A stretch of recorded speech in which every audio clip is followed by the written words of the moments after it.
creo mucho en de repente dejarme llevar por una cosa instintiva, por deseo, porque se me antoja algo, y tratar de no reprimirme.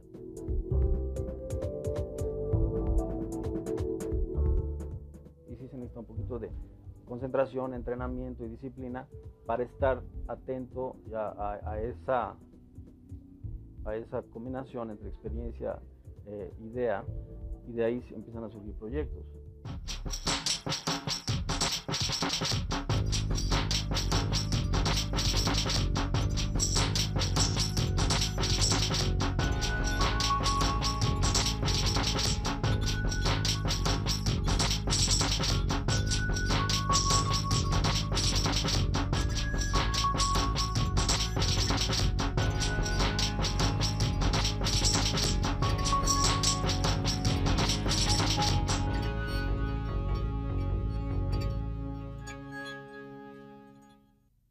Hola, soy Lorena Wolfer y esto es Facultad de Diálogo, un programa de TV UNAM para los universitarios.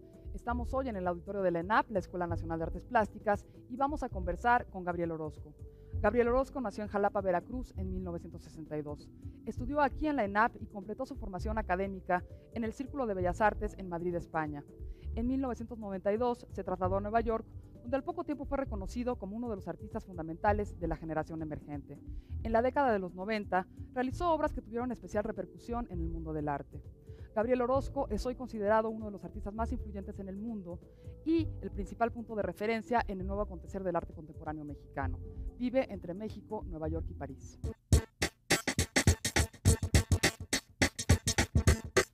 En realidad mi cotidianidad es muy diferente dependiendo de dónde esté y lo que esté haciendo. Y yo un poco he provocado eso. Entonces de repente el contraste que vivo yo es pasar de una vida cotidiana de pues casi la de podría ser la de un escritor o la de un poeta o algo así que está en su escritorio, en su casa, a la de un taller con una producción considerable. Si uno piensa en otros artistas que de repente se iban a París o a Nueva York y luego regresaban a México, por lo general se quedaban mucho tiempo. En mi caso yo he tratado de realmente estar en las tres ciudades al mismo tiempo, de pasar temporadas, y ahora podemos hacer eso, por cómo ha cambiado el mundo, por los sistemas de comunicación, por todo eso. Curiosamente un amigo mío muy cercano me decía que yo soy la persona más sedentaria que conoce, porque siempre hago lo mismo. Entonces, por ejemplo, casi siempre estoy en mi barrio, no me alejo demasiado del lugar donde vivo y genero una vida de barrio en donde quiera que esté. De 7 a 10 de la mañana, si puedo, leo con un café y a veces checo emails, a veces estoy leyendo cosas complicadas, la hago en la mañana porque es cuando estoy fresco. Otra cosa que hago normalmente es estoy en mis cuadernos, estoy apuntando cosas, entonces a lo mejor de lo que leí algo apunto en mis cuadernos o hago algún dibujo, algún proyecto. Cuando me da hambre no hay otra cosa que me tenga, me importa muchísimo comer bien. Mi espacio privado lo conforma obviamente María, mi esposa, y ahora mi hijo Simón. María, estamos juntos desde el 88, entonces ha sido una amiga y una compañera durante muchos años, y con ella he construido toda una dinámica de vida juntos, entonces es como parte muy importante de todo.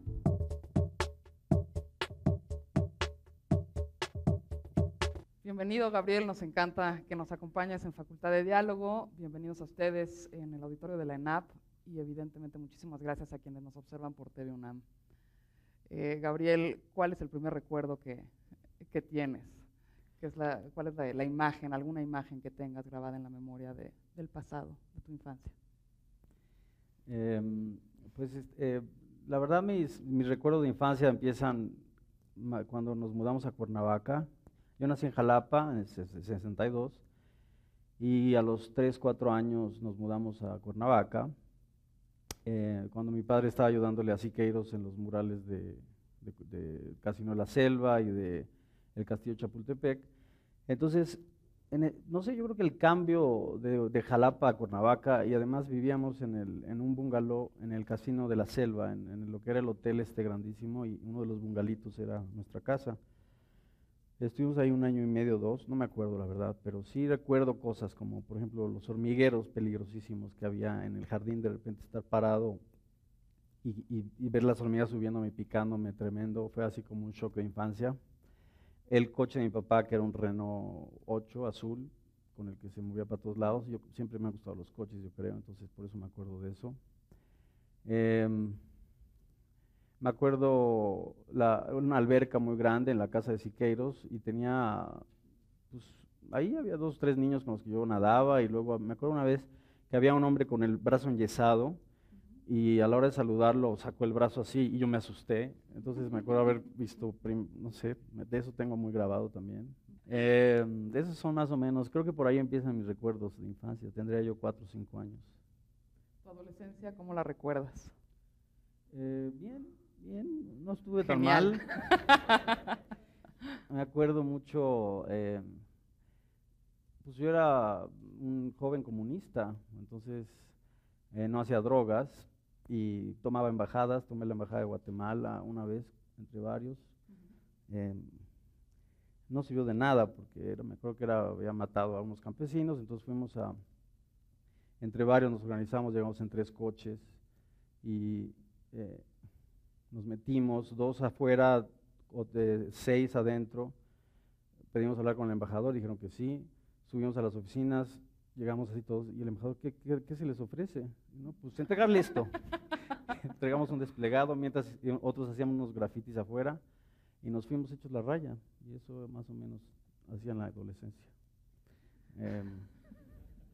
Jugaba fútbol también bastante. ¿Ya no? Todavía, Ujú. todavía, pero no tanto. Y nada, la Ciudad de México, una escuela que estimo mucho, buenos amigos, Una escuela activa, ¿no? escuela activa, sí. Por supuesto. Eh, pero bastante, no sé, una adolescencia, digamos que a mí no me tocó tener una adolescencia muy adolescente, tal vez. Ujú. De alguna manera pienso que eh, tuve como una adolescencia política, digamos, o sea, muy politizada de alguna manera, entonces no fui un clásico adolescente, en cierta manera. ¿Cuál fue la primera obra que recuerdas, la primera obra de arte que recuerdas que te haya impactado? Hablabas hace rato de los murales en Cuernavaca. El Guernica de Ujú. Picasso, sí. ¿Qué pensaste? Yo tenía en mi cuarto, en la casa donde crecí en México, ya que nos mudamos a México, en mi recámara tenía 2 pósteres grandes. Uno era Jackie Stewart, el corredor de Fórmula 1, un póster increíble de su coche cuando ganó en 74, empezó a ganar y era mi ídolo, que por cierto lo acabo de conocer hace poco. Y el Guernica de Picasso, una postal muy grande. Y en esa época, bueno, Picasso era Dios, ¿no? Era el artista que todo el mundo hablaba de él. Además, era un artista muy politizado y cualquier artista mexicano de izquierda, su referente era Pablo Picasso, ¿no? Y entonces el Guernica, además, como una obra, pues, monumental, política, muy impresionante, circuló. Y también me acuerdo porque yo dibujaba, empezaba a dibujar y dibujaba atletas, estaban los Juegos Olímpicos y me encantaba ver los deportes y todo. Me la pasaba dibujando atletas, pero le ponía los ojos del mismo lado y les hacía estilo Picasso, según yo. Entonces eran como atletas desmembrados y corriendo así, y era más o menos lo que me gustaba en esa época. Bueno, entonces dibujabas, pero ¿cuándo decidiste dedicarte de lleno al arte? Pues yo, la verdad es que lo decidí muy chavito, porque sí me gustaba mucho. Entonces, llegaba de la escuela y me subía al estudio de mi papá y me ponía a dibujar con él, a pintar con él. Por ejemplo, claro, no es que yo había decidido ya ser artista ahí de niño, pero sí era lo que más me gustaba hacer. Entonces, pintaba mis luchadores, por ejemplo, que los compraba en el mercado y llegaba y los pintaba de diferentes, las máscaras se las cambiaba o hacía cosas así, y era lo que más me gustaba. Hablando ya más, digamos, más hacia acá. En el 92 te fuiste a Nueva York y ahora vives entre 3 ciudades, ¿no? Entre París, Nueva York y México. ¿Por qué decidiste dejar México como tu base principal?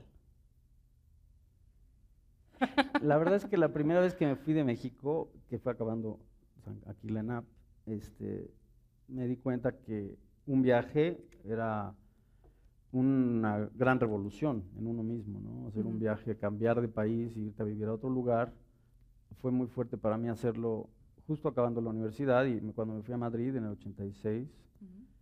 Y ese año, del 86 al 87, fue muy impresionante. O sea, el cambio, el confrontarte con otro lugar, el estar en una situación extrema solo en otro país, el tener acceso a información que no llegaba a México en ese momento, libros, películas, exposiciones, fue muy fuerte. Entonces, de alguna manera, bueno, yo me propuse ir un año, y eso hice, fui un año, tenía mi novia en México, entonces era también como que regresar con la novia, regresar a México, pero ya regresé bastante cambiado, la verdad, con nuevas ideas y cosas, y entonces desde ese momento creo que ya tenía yo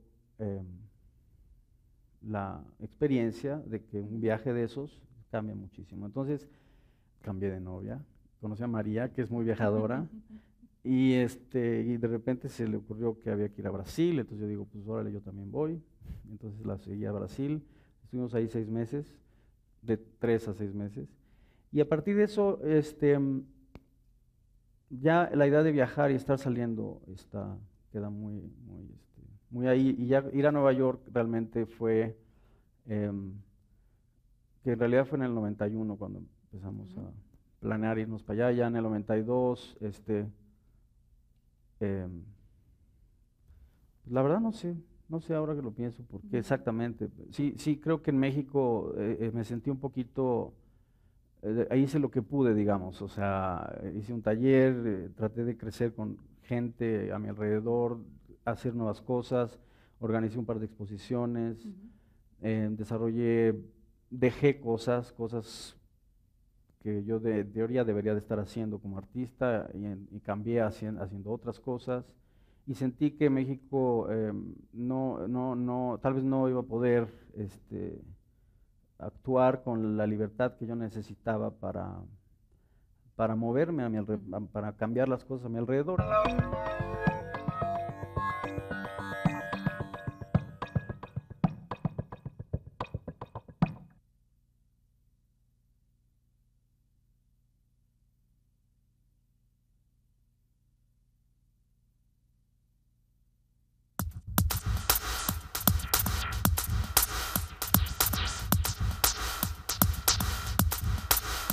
Trato de hacer obras que duran, o que hacerlas son 3 segundos, son actos inmediatos, improvisaciones, y hay otras obras que son mucho más elaboradas, que llevan más tiempo.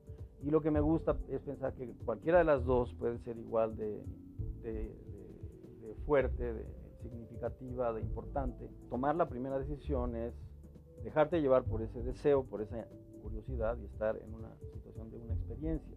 Y a partir de esa experiencia, obviamente, todo tu bagaje cultural, intelectual y lo que traes detrás y tus intereses empiezan a actuar y empiezan a colapsar contra lo que estás viviendo y de ahí empiezan a surgir las ideas. No es nada más que yo tener mi propia experiencia y pasármela muy bien y luego enseñarle a los demás lo bien que me la pasé, sino me gusta que tratar de que de mi experiencia se hace una obra que se pone en un espacio público o semipúblico, de lo que sea, que genera una experiencia.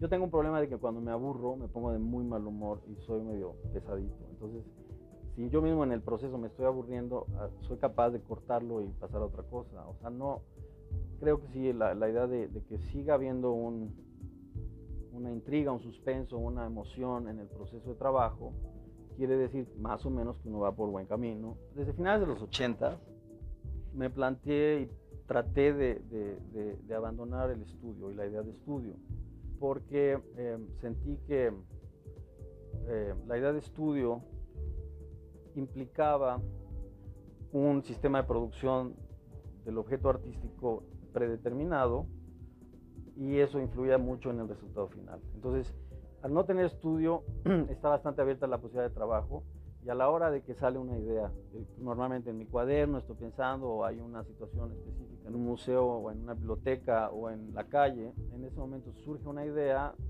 y se monta un equipo de trabajo desarrollarla. Entonces a veces sí monto un estudio para específicamente ese trabajo.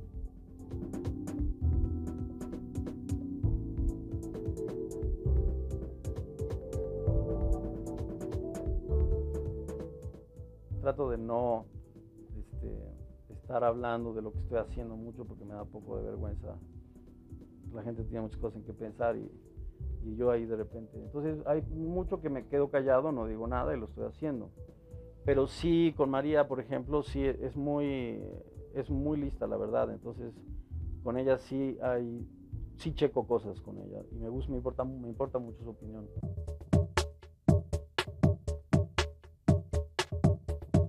Hablando ahora de tu obra y a propósito de la DES y justamente hablando de tu pasado, hay un interés en esto y en otras piezas por transformar el pasado, ¿no? ¿Nos puedes hablar de estas ideas de transformación y de memoria en tu obra?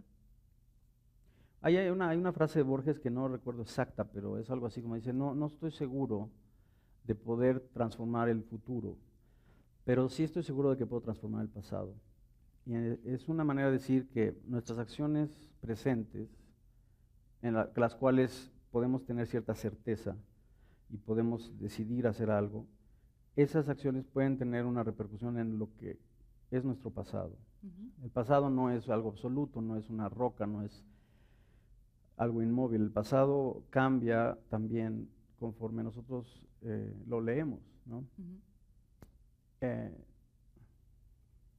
Entonces, es muy interesante porque muchos pensamos, la idea es que en realidad el arte va a transformar el futuro, ¿no? Lo cual pues, sí, es posible, pero también es interesante pensar cómo una actividad artística empieza a transformar la manera en que vemos el pasado, ¿no? Los juegos han sido una constante en tu obra. ¿Por qué te ha interesado trabajar con la idea del juego? Y además, el juego está presente no nada más en los juegos per se, en la mesa de ping-pong, sino también en otras obras. ¿Por qué este interés por el juego? Siempre de niño, la verdad es que inventaba juegos y de repente yo creo que la dinámica del juego, la convivencia, los equipos, la idea de repente abstraerte en una actividad que es real, pero que al mismo tiempo es una ficción, me gustó, siempre me gustó. Y el arte creo que es un poco eso. Hay algo de ficción, hay algo de tú te inventas tu propia dinámica. Entonces, si pensamos en juego de una manera, digamos, seria y expandida, es decir, no solamente como el juego de mesa y eso, sino como finalmente a la hora de caminar por la calle de un lugar a otro, uno puede de repente desviarse y jugar con eso y hacer otro tipo de cosas. Empieza a suceder cosas. Entonces, la idea de escala, por ejemplo, el individuo actuando en el paisaje o actuando sobre una mesa o abstrayendo geométricamente el paisaje y haciéndolo una serie de fichas en un tablero, todo eso creo que de repente me dio muchas posibilidades de acción, ¿no? Entonces, yo, por ejemplo, las Schwalbes, las motocicletas, cuando estoy en Berlín, con mi motocicleta buscando otra motocicleta igual y estacionándome junto, es una manera de convertir a la ciudad en un tablero de juego, ¿no? Entonces yo soy una ficha que va por la ciudad y va conectándose con otras motocicletas. Obviamente los juegos como la mesa de billar y la mesa de ping pong son transformaciones del pasado de un juego para mandarlo a otro campo, ¿no? Pero sí, es eso, es que a través del juego podemos cambiar nuestra escala de acción y el cuerpo se comporta en relación a lo que lo rodea de maneras diferentes, excéntricas tal vez, pero que después, a la hora de regresar a la realidad, sea lo que sea eso, podemos tal vez verla con más claridad, porque ese es un proceso de abstracción mental y físico que nos hace después actuar mental y físicamente con mayor precisión, tal vez, en lo que nos rodea, ¿no? En referencia a los cuadros geométricos que has estado produciendo últimamente, como la serie Samurai Tree, cuando hablamos la última vez, que fue hace ya un rato, me decías que la geometría es algo personal que siempre ha estado presente en tu obra. Incluso mencionaste la frase que me gustó mucho, es la especulación geométrica como un juego personal y como tu manera de pensar. ¿Nos puedes hablar de la geometría y esta este efecto que tiene en ti. Sí, pues ahora que lo pienso en este contexto de la escuela, me acuerdo que yo crecí aquí en la NAP y había una palabra que era muy importante que todo el mundo la mencionaba, que era la palabra estructura. Entonces, cualquier artista que no tenía una especie de estructura, saber dibujar o saber geometría o saber un poquito de algo académico, se le ninguneaba, ¿no? Era, no hay estructura y se cae el cuadro, se cae el cuadro. Yo nunca vi ningún cuadro caerse, pero ese era el mito, ¿no? Así acaso se pandeaban, ese era el gran trauma. Pero generalmente era otro tipo de estructura, pero esa palabra tal vez es parte de mi generación, la idea de estructura. Y evidentemente la geometría era, curiosamente mi maestro de principios del orden geométrico era Melquiades Herrera. Que en paz descanse, un gran artista, maravilloso personaje, pero principios del orden geométrico es increíble que él lo estuviera dando, ¿no? Pero además lo siguió dando, o sea, mucho casi hasta el tiempo, final, y sí. eso ya no supe, pero era increíble, porque me acuerdo que nos hacía rellenar los círculos de colores, así, con vinílica, para el... Es impresionante que él diera eso, obviamente yo reprobé todas las materias, pero cosa que ahora además hago, ¿no? Entonces, pero bueno, eso creo que sí tiene algo de que viene desde allá, también viene desde niño. Euler, la geometría de Euler ven la teoría de los conjuntos, las intersecciones, todo eso. Me gustó mucho desde niño, era bastante bueno en matemáticas de chavito. Y entonces creo que de algún modo sí crecí consciente o creyendo que un desarrollo geométrico estructural o casi matemático detrás de un trabajo artístico era muy importante. Tampoco creo que haya que verlo como una cosa académica, tiesa, formal, ¿no? Que es lo que también pasó mucho, y pasó mucho, por ejemplo, en la ruptura, de repente tomarse muy en serio la formalidad de la geometría, que puede llevar a también una especie de campo casi místico y alejado de la realidad, ¿no? Creo que lo que decidí sin querer, porque se fue desarrollando de una manera en el proceso y bastante irracional, era también porque de repente estar haciendo cosas con objetos y instalaciones y tridimensionales, a la hora de estar dibujando, me la pasaba haciendo círculos y cuadros y cosas muy abstractas. Entonces yo, de algún modo, era como llevar dos vidas, una vida con objetos reales, fotografiando cosas de la vida real y tal, y por otro lado mis dibujos eran totalmente abstractos, y eran diagramas y eran cosas. Y entonces al final empecé a combinar, porque estaban como paralelos, ¿no? Y sin embargo, obviamente que había relación. Y a la hora de empezar a combinarlos con los atomistas, por ejemplo, cuando empiezo a meter esas formas geométricas sobre fotografías del periódico, de deportes y todo eso, que si nos ponemos a pensar, ya desde niño también traía esa cosa de dibujar deportistas estilo Picasso, nada más que ahora era estilo Rodchenko. Entonces esa combinación de geometría y realidad, y estructura y organicidad, bidimensionalidad y tridimensionalidad, estatismo y movimiento, todo eso es lo que hace que esa investigación geométrica, que es algo también un poco arbitrario, personal, una manera de jugar, es una manera de estar a lo mejor revolucionando a través de la geometría y de la abstracción, revolucionando lo real.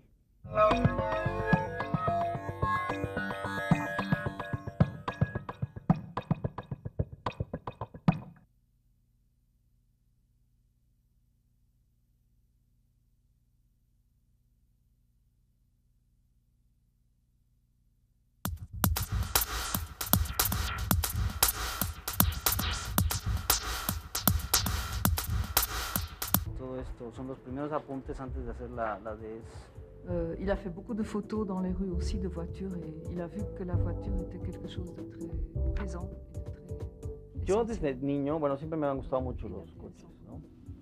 Y de chavito tenía mi colección de cochecitos y dibujaba coches todo el tiempo. Aprendí a manejar muy joven, me encantaba manejar. Y me acuerdo haber pensado en que algunos coches se verían mejor si hacía exactamente eso.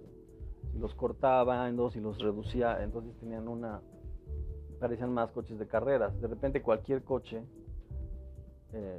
haciendo eso podía convertirse en un coche de carreras.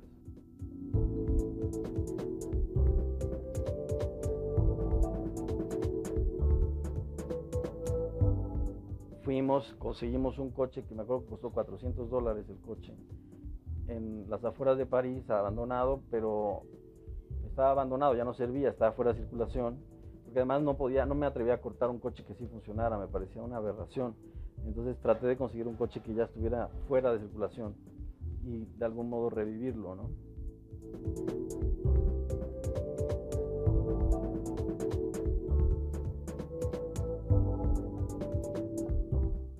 Todo ese tipo de construcción de objetos conocidos, pero que además sigan funcionando o funcionen de otra manera diferente, para mí es importante. Entonces en los juegos, por ejemplo, una mesa de ping pong, el espacio de la red, que es un no espacio, es una frontera que divide dos campos, ¿no?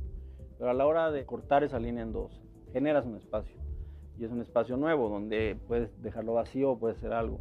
A la hora de multiplicarlo, evidentemente, es cuando se genera un espacio tridimensional, y entonces es donde hay un espacio nuevo, y en ese espacio nuevo pues decidí poner un estanque, rebané las esquinas de las mesas para poder jugar, porque para mí era muy importante que sí se pudiera jugar, y al poner el estanque en el centro con los lirios y todo, evidentemente pensando en que las bolas blancas iban a estar cayendo, pues ya generas un espacio nuevo que se puede usar, ¿no? Ahí no es que estés cortando el espacio, la mesa, pero sí estás de algún modo cortando o modificando el eje de rotación de una de las bolas, y al hacer eso empieza a moverse de una manera distinta y a ser independiente de la mesa. Entonces sale de la mesa, regresa, tiene su propio movimiento perpetuo en función de las otras, y eso ya genera otra dinámica, otra conciencia del tiempo y de lo que es la experiencia del billar. El movimiento del caballo en ajedrez ha sido importante para mí porque es un movimiento que de algún modo implica una tridimensionalidad, o sea, tú tienes el alfil, la torre, y todos se mueven de uno al otro, son movimientos lineales, bidimensionales. Y el caballo, al moverse 2 y 1, está saltando entre espacios, y eso genera es una proposición de tridimensionalidad, que a mí me parece muy interesante, y a la hora de multiplicarlo por 4, haces un paisaje tridimensional, donde otra vez no hay reglas y ya no es una batalla, sino es un paisaje de caballos salvajes, corriendo en teoría libremente. Bueno, lo que ha sido una especie de extraña, personal geometría que está detrás de mucho de mi trabajo, al principio no era tan evidente, ¿no? Porque no la mostré mucho tampoco, mostraba la obra ya terminada y todo. Y últimamente, desde hace 2 años, decidí hacerlo sin aplicarlos en una foto o en un objeto real ni nada, sino como obra gráfica. Y para eso decidí hacerlo en pintura, con acrílico sobre tela, porque quería hacerlos grandes y que se relacionaran con el cuerpo que llega y los ve.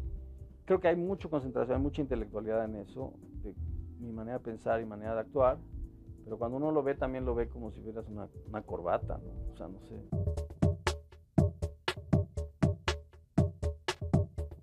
Decías jugar, entonces vuelve a aparecer la idea del juego. En términos del día a día, ¿qué lugar juegan las reglas en tu vida? No sé, de repente pienso que soy muy disciplinado, a veces pienso que no soy tan nada disciplinado. Es que no sé cómo decirlo a nivel reglas, tal vez. Me refería como al juego y sus reglas, ¿no? Es que son Justo como, establecer estos juegos es que más que reglas, yo las reglas pienso que son también. estrategias, Uh-huh. pero en el sentido, obviamente no en el sentido político, ¿no? Uh-huh. Sino en el sentido existencial. Es decir, por ejemplo, de repente pensé que una estrategia, por ejemplo, el no tener estudio, Uh-huh. el decidir no tener estudio, no es una regla, pero sí es una estrategia. Uh-huh. Es decir, es una estrategia que después va a producir reglas. cuando inventa uno un juego nuevo, no empieza uno por las reglas, a menos que sea uno fascista, ¿no? Pero en general uno cuando trata de generar una nueva manera de actuar en el mundo o en lo que te rodea, lo primero es que más o menos establece una estrategia. Dices, bueno, a mí no me gusta tomar peceros, entonces yo quiero caminar. Y además quiero caminar en el camellón porque no me gusta caminar en las banquetas. Entonces de ahora en adelante nada más voy a caminar en camellones. Y entonces eso ya genera una serie de reglas. Entonces, cuando no haya camellón, ¿qué hago? Pues tomo pecero. No, se me está ocurriendo eso, pero la idea es que uno, a la hora de empezar a generar estrategias diferentes de cómo vivir o cómo hacer las cosas o cómo trabajar, y lo del estudio es un buen ejemplo, porque cuando llego a Nueva York, por ejemplo, durante los 80s, el que iba yo ya iba a visitar Nueva York, tenía varios amigos que estaban viviendo allá, entre ellos ENIAC, por cierto, ENIAC Martínez pasó una temporada en Nueva York. El objetivo de todo artista en los 80s era tener un loft. ¿No? Entonces llegar a Nueva York y el objetivo era tener un loft donde poder hacer obras grandes como Schnabel. ¿No? Y para eso entonces lo que hacían muchos artistas era llegar y meterse a trabajar de meseros para ganar dinero y luego tener un loft. Bueno, en lo que pasaba eso, se quedaban trabajando de meseros 2 años. Entonces, y luego cuando sí lograban tener un loft, no tenían tiempo de ir al loft, porque seguían trabajando de meseros para pagar la renta del loft. Entonces yo llegó un momento que dije, bueno, pues no, yo prefiero no tener un loft, ¿no? O sea, entonces ya es otra estrategia, es decir, bueno, ya no quiero un loft, entonces voy a tener que hacer obras sin loft, entonces sin estudio. Y así, el hecho de vivir en 3 ciudades es una estrategia, digamos, porque es lo que se me antoja, porque me gustan estas 3 ciudades y es una manera de estar moviéndome, de una manera que me gusta cambiar de ambiente, cambiar tengo amigos en cada una y eso ya genera una serie de reglas, ¿no? Para que funcione, digamos, esa estrategia, ¿no? Tanto en la DES como en los juegos hay una intención, evidentemente, de una interacción por parte del público que queramos que no, sigue siendo un terreno como complicado, sobre todo cuando hablamos de museos. ¿Era esta una de las premisas de las obras? ¿Incorporar al espectador y hacerlo partícipe activo? Sí. Bueno, yo estoy de alguna manera, no me interesaba mucho la estrategia de los 70s, por ejemplo, del arte conceptual, donde lo que se presentaba era el documento después de la acción. Entonces lo que veía el espectador era las fotografías de la fiesta, básicamente, o la mesa con el tiradero de los que ya se fueron y se la habían pasado muy bien. Evidentemente, esto es muy básico lo que estoy diciendo, es muy esquemático, pero básicamente lo que yo traté era de que en el museo o galería o a la hora de estar enfrente de una de mis obras, se pudiera reiniciar la experiencia. A través de ese objeto e incluso de la memoria de mi experiencia, poder lograr que el espectador tuviera una experiencia real. Ahora, la idea de interactividad es una palabra también complicada para mí, porque no es que haya un instructivo de vengan y por favor participen, porque desde niño eso a mí me chocaba. Me acuerdo de una exposición que había en el MUCA, en la UNAM hace años, y era tienes que quitarte los zapatos para entrar a un arenero o algo así. Yo de niño me negaba a hacer eso. Me llevaba mi papá y yo me negaba a quitarme los zapatos. O sea, no, eso de que tenga que hacer algo el espectador para entrar no me gustaba. Entonces sí era, pero al mismo tiempo sí, evidentemente, intentar establecer un puente en el que, aunque sea una fotografía o una mesa de ping-pong o un coche, siguieran funcionando como fenómeno para que la experiencia fuera real y no solamente contemplativa. Contemplativa quiere decir estar viendo algo que ya sucedió y lo que estás viendo es una reliquia. La idea de reliquia, la idea de fetiche, la idea de documento muerto prácticamente no es exactamente lo que yo quisiera que fuera el arte. El arte debe de algún modo de continuar siendo una experiencia real. Real, que también es una palabra extraña, pero en ese sentido traté de abordar ese tipo de interactividad, digamos, por varios caminos, ¿no? Entonces no es nada más la cosa física con las mesas de ping-pong o la mesa de billar, también hay obviamente en la fotografía hay que observar la fotografía, pero no tiene un instructivo, no tiene una explicación, De algún modo se presenta una foto como una cosa donde puede uno incluso revivir el evento, pensar que uno pudo haberlo hecho y sentir que uno lo está haciendo. Entonces incluso traté de borrarme como persona, no aparecer yo haciendo nada, porque a la hora de yo aparecer sería también una imposición de que yo lo hice, yo soy tal y me parezco a tal, y entonces sino tratar de, a la hora de borrar lo más posible mi presencia física, se convierte en un espacio para que puede ser ocupado por cualquier persona, ¿no? Que lo está viendo. Has dicho que te interesa más el tiempo que el espacio del arte. ¿Nos puedes hablar de esta afirmación? Pues sí, más o menos tiene que ver con todo lo otro, es decir, el espacio del arte, que puede ser un museo, una galería, creo que es menos importante al final que lograr generar los tiempos en el que el arte está sucediendo. Entonces, seguramente han ido a muchos museos y a muchas exposiciones donde casi podrían, cuando salen, sienten que no tuvieron realmente una experiencia artística o realmente no hay una sensación de haber estado experimentando arte, ¿no? Por miles de razones, ¿no? Desde la banalidad en que vivimos de repente, o por el ruido con el que estamos conviviendo, o por la comercialización, por todo. Pero es decir, lo difícil es para uno como artista y uno como espectador lograr generar el momento en el que lo artístico sucede, en el que podemos crear o disfrutar y vivir el arte. Y eso puede suceder en cualquier momento, creo, en cualquier lugar.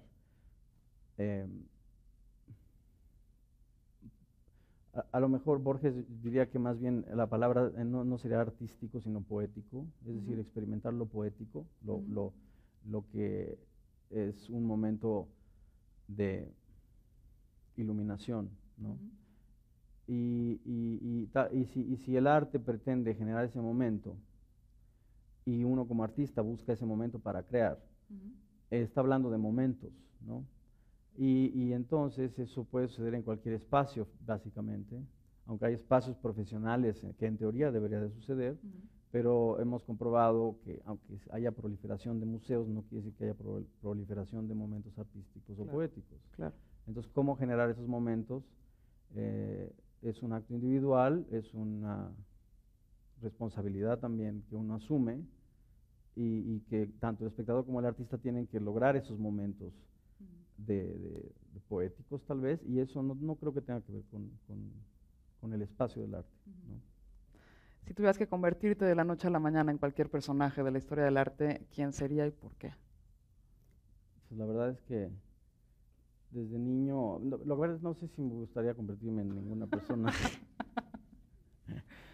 pero yo sí, en ese sentido soy bastante, tal vez bastante, no sé, es un poco un cliché total, pero sí soy muy Leonardo da Vinci. O sea, sí me gusta el personaje en sus cuadernos metido, inventando desde cañones y puentes hasta pintando un retrato. Entonces, seguramente es el sueño de todo artista, pero sí tal vez es como el personaje que creo que como artista se la pasó mejor. No me gusta, como en la historia del arte, o sea, hay muchos modelos de artistas, ¿no? Pero es curioso que Leonardo sobrevive como una persona que se la pasó muy bien, que fuera un investigador, era un gran, una persona como muy sensible y al mismo tiempo muy inteligente, ¿no? Y que no se aburrió. Y que tampoco, aunque haya sufrido, no lo ves en su obra, porque es irrelevante, ¿no? Entonces, la verdad es que es el que se me viene a la cabeza.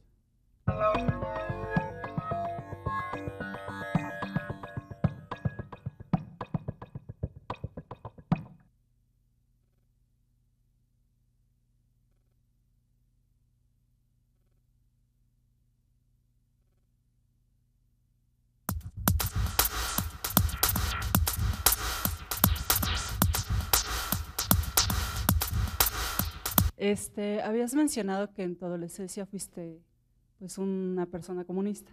Ahora, ¿cuál es tu postura política? No tiene nada que ver con el Che Guevara, ¿no? No, para nada, afortunadamente. No. Bueno,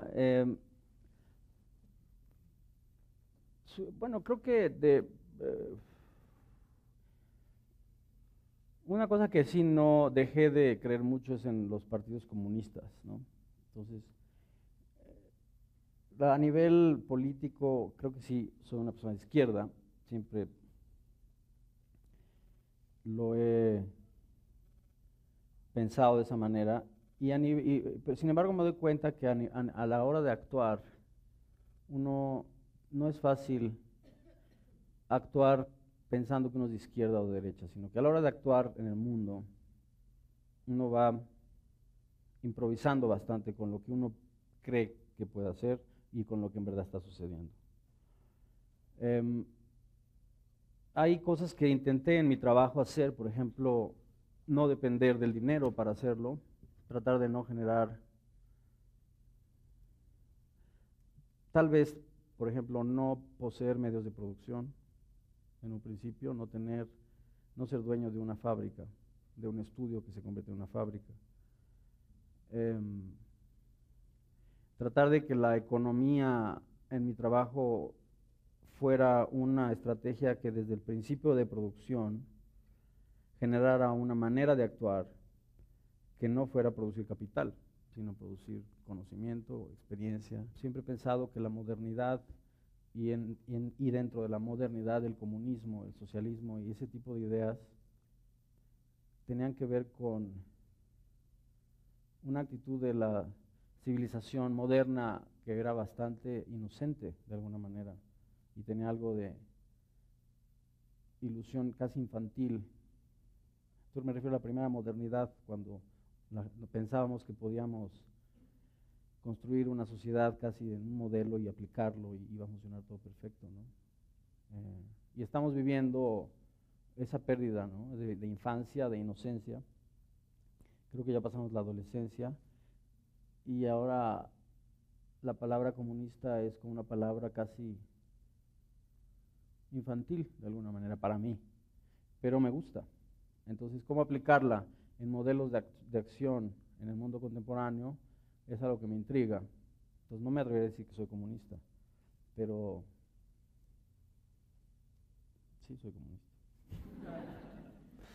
En relación a lo que decías hace rato de la presencia física, yo quería preguntarte si no crees que hay obras donde tu presencia física fue fundamental, ya que las piezas que son resultado, bueno, más bien las piezas u objetos que son expuestos son resultados de alguna acción tuya, como, bueno, un ejemplo sería Mis manos son mi corazón o Estela de dos brazos.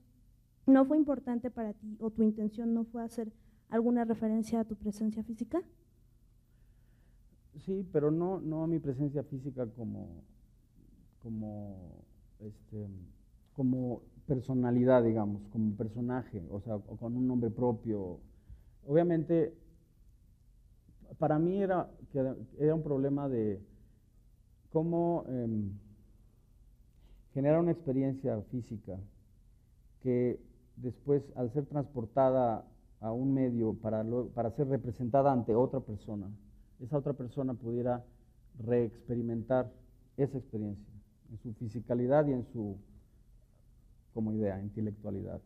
Entonces sí, en efecto hay la presencia del cuerpo, porque hay un cuerpo que está haciendo eso, ¿no? Entonces, pues la silueta o la huella o el aliento o las manos o el espacio de los brazos, pero sin embargo, es más un espacio que una imposición, es más un espacio que se abre, un recipiente, que una afirmación cerrada de una personalidad o de alguien.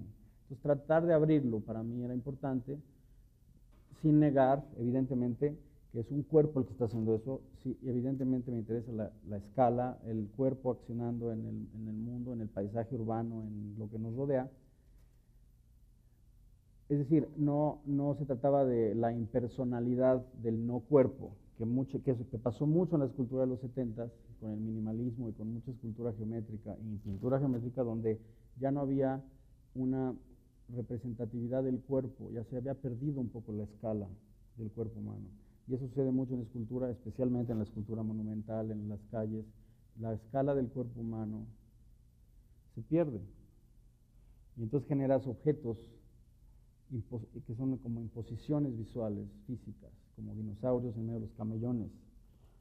Entonces, ¿cómo recuperar una escultura o una actividad escultórica que hable de la escala humana, del cuerpo en acción, de la vulnerabilidad, del tamaño en relación a otras cosas, de lo orgánico, sin caer en especificidades anecdóticas, el nombre o la raza o el sexo de algo, ¿no? O sea, sin caer en ciertas cosas que yo podría ver como sentimentales, tratar de abrirlo un poco más y dejarlo como un recipiente, una acción para que se puede continuar, que puede ser hecha por cualquiera. Bueno, mi pregunta va en relación a qué responsabilidad sientes que tienes tú ya como un artista de trascendencia internacional y prácticamente un líder de opinión dentro del mundo del arte en relación al arte mexicano en la actualidad. Ninguna responsabilidad. Pues tratar de, ¿qué responsabilidad tengo? Pues no sé. ¿Esta es la última? No, falta uno. Pues la verdad, tomando el tema de la individualidad y de la erosión del individuo y todo, podría pensar que una responsabilidad que sentiría yo es no dejarme erosionar por la responsabilidad y entonces tratar de seguir siendo pues individual en muchos aspectos y no empezar a tomar papeles que no me corresponden, ¿no? Y tratar de seguir pues siendo más bien medio irresponsable en el sentido de seguir actuando con libertad. Bueno, ya respondiste un poco esta pregunta mi pregunta era así como, ¿a dónde ves que va el arte en 50 años? Y bueno, ya que sí lo dijiste. A donde vaya la Mona Lisa. Exactamente. Pero bueno, viendo cómo la sociedad va creciendo culturalmente, porque realmente ahorita yo no veo que nuestra sociedad tenga una cultura real, definida. Veo cantidad de manifestaciones de opiniones, de diversidad cultural, bueno, en sentidos de gustos, pero no una establecida en general de México, hablando de nuestro país. Entonces, ver qué arte estamos haciendo, qué arte la gente está viendo y hacia dónde va a girar ese arte después, porque hacia dónde vamos nosotros.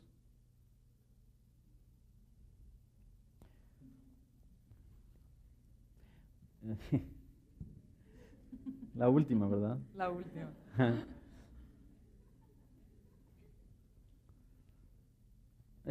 Bueno, a veces cuando uno está viviendo en su momento parecen las cosas más diversas de lo que en verdad son. O sea, yo creo que tal vez dentro de 30 años, cuando voltemos atrás y veamos lo que estaba pasando ahorita, lo vamos a ver bastante homogéneo, no tan diverso como ahorita parece.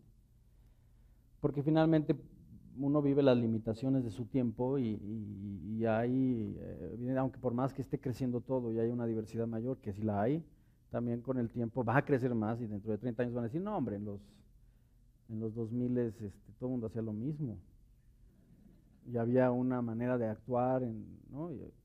Entonces eso es interesante, ver cómo, regresando a lo mismo, la manera en cómo nos vamos a ver a nosotros mismos dentro de 30 años, no, es difícil de saber, ¿no? Lo que creo que sí estamos viviendo, y a lo mejor eso ha sido una fortuna de alguna manera, es que tal vez sí vivimos los últimos años un cambio muy profundo en el arte mexicano, en una manera de actuar, una manera de hacer las cosas,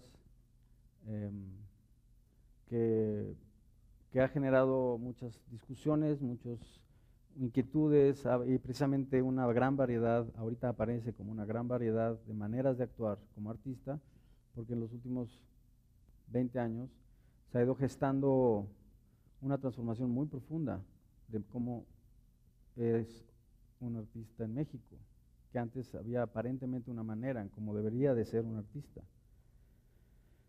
Pero uno no trabaja pensando en cómo deben de ser las cosas y uno no trabaja para su país pensando en cómo debe de ser un país en realidad. Y el arte tampoco es. Uno trabaja tal vez pensando en cuáles son las razones para que exista una cosa, ¿Cuáles son las razones para que exista el arte? ¿Cuáles son las razones para que exista México? Y entonces uno, a lo mejor es uno el que lo está haciendo, y uno es la razón para que existen esas cosas, porque uno está en cada día haciendo algo que valga la pena que exista el arte, o un país, o una persona. Y en función de eso, ya las identidades o la identidad se van construyendo, pero no son cosas definitivas, monolíticas. La identidad es cambiante, como nuestra personalidad y como cualquier ser orgánico. Y si las instituciones tratan de hacerlas monolíticas, el arte precisamente, o el artista, se encarga de organizarlas en el sentido orgánico, ¿no? Por hacerlas orgánicas. Entonces, por eso no veo nada apocalíptico en ese sentido, sino como procesos y ciclos donde se va definiendo la identidad de una manera bastante a ras del suelo, la verdad.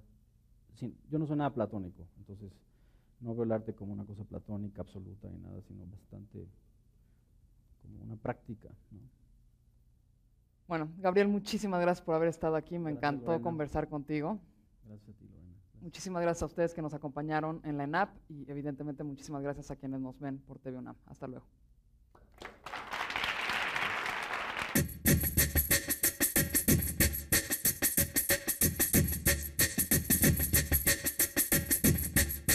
Fundada en 1785 bajo el nombre de Real Academia de las Artes de San Carlos, antecedente de la actual Escuela Nacional de Artes Plásticas, la Academia de San Carlos es la institución más antigua de América en su género y en sus más de 200 años de existencia ha sido un escenario primordial de la cultura mexicana. En 1929, cuando se declaró la autonomía universitaria, se dividió en la Escuela Nacional de Arquitectura y Escuela Central de Artes Plásticas.